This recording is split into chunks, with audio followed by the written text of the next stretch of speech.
Think of a decision you made 2 years ago that turned out well, and say why you made it. Now think of one that turned out badly. The first explanation arrives quickly and sounds like reasoning.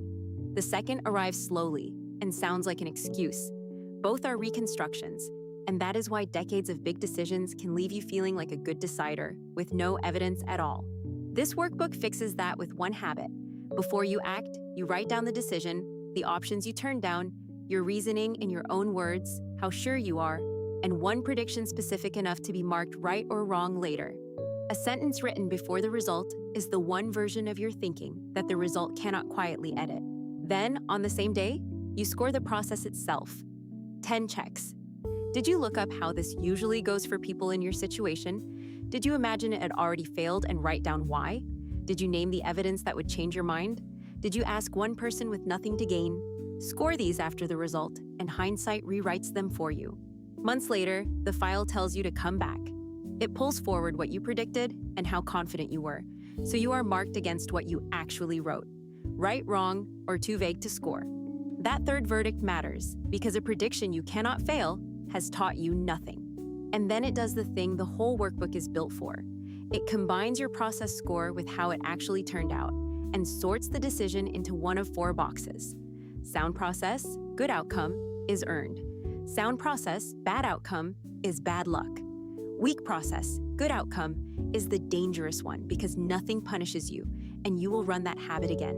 Weak process, bad outcome, is the honest loss. The calibration tab is the piece you genuinely cannot get any other way. Take every prediction you rated 80% likely. If your 80 means 80, about 8 in 10 came true. If only 4 did, you are not unlucky, you are overconfident at 80 by a number of points the tab will tell you. In the example that ships with the file, that gap is almost 17 points, and the tab shows exactly which bands it comes from. The dashboard puts your whole track record on one screen. Decisions logged, decisions closed, your calibration gap, the 4 quadrants with counts, and the number worth more than the rest, the average process score behind your good outcomes, set against the one behind your bad ones. When that gap is wide, your results are following your process rather than your luck. You get the 7-tab workbook for Excel, a ready-made Google Sheets copy that opens with 1 click, and 38 pages of guides. A library of 18 named decision traps, each with the tell that gives it away, the counter move, and the question to write in your journal. Plus a printable journal, if you would rather do this on paper. A journaling app puts the most candid record you keep behind someone else's login and a monthly fee. A blank spreadsheet means building all of this yourself. This is a structured file you own outright and still have in 10 years, which is exactly the timescale on which a decision journal pays. From Ardent Workshop.